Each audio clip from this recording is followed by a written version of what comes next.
This tutorial shows how to conduct the chi-square goodness of fit test in SPSS and interpret the results. It is used when you have a categorical dependent variable and want to test for a difference between observed and expected frequencies. For example, I have a categorical variable depicting the place of living, urban, suburban and rural. The goal is to test whether there is a substantial aka significant difference between the observed distribution and a theoretical distribution, for instance equal distribution.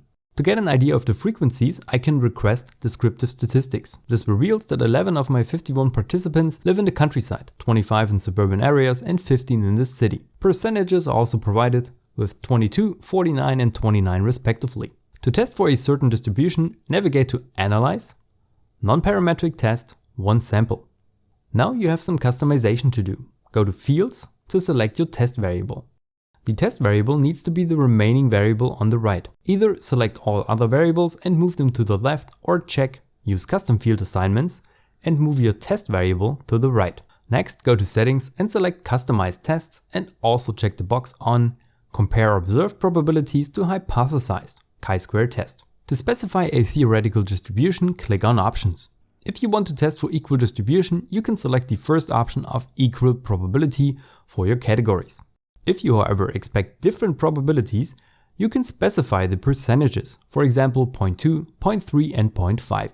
The sum of the probabilities or relative frequencies should add to 1, although SPSS does a calculation when it is not. Be careful, therefore. For this example, I want to test for equal probabilities and click on Run.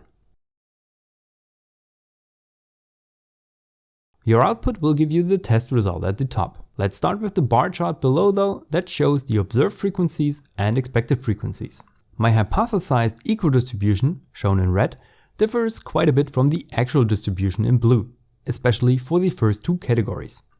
This hints that the test might reject the null hypothesis. For the test result, let's go back to the first table. We can see the null hypothesis. The categories of living occur with equal probabilities is rejected because of a p-value of 0.047. Hence, we cannot assume equal distribution for the place of living for the people in our sample. The second table holds the detailed test results, including test statistic, degrees of freedom and asymptotic significance. To summarize, the chi-square goodness of fit test showed that I have no equal distribution for the place of living.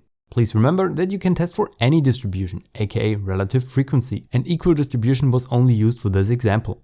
After a significant chi-square goodness of fit test, the effect size should be calculated, which is shown in the following video.